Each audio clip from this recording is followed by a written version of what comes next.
les serveurs du pouvoir. Mais si.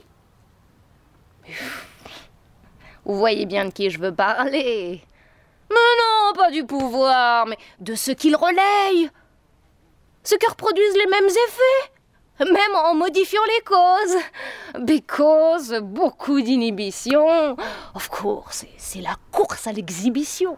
Mais du jour au lendemain, le dernier des damnés s'est retrouvé rédacteur en chef de son propre journal. C'est la mare au canard, serveur asservi et rarement desservi.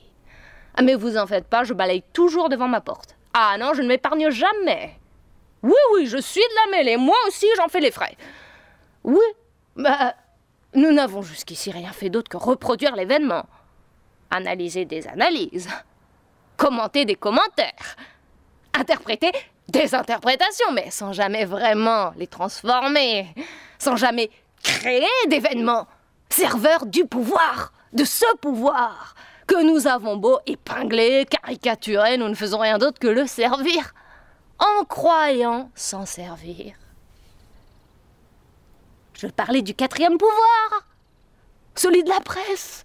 Mais oui, celui qui ne cesse de reléguer au dernier rang ses devanciers.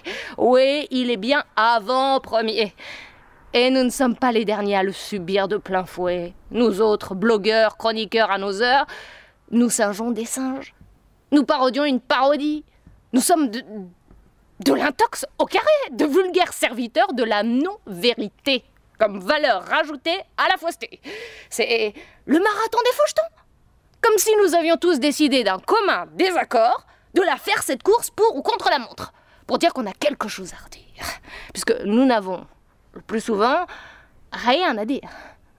Une démocratie participative de mauvais chirurgiens qui vous soignent les canines et vous arrachent les incisives. Nous croyons y être, mais nous n'y sommes pas. Nous arrivons toujours après, avec notre bout de papier écrivain sans veille ni lendemain, pour afficher notre vision du monde encore plus vieille que le monde. Et le plus drôle, enfin le moins drôle, c'est qu'au lieu de nous associer en créant une synergie, eh bien, nous nous tirons dessus comme des abrutis. À peine né, le pouvoir des internautes est déjà mort.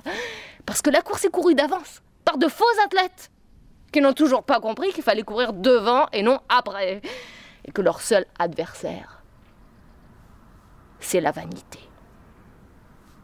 Parce que la vérité, faut pas trop y compter. Elle nous a déjà fait des petits dans le dos. Imagination. Au secours! Sans toi, plus personne ne verra le jour.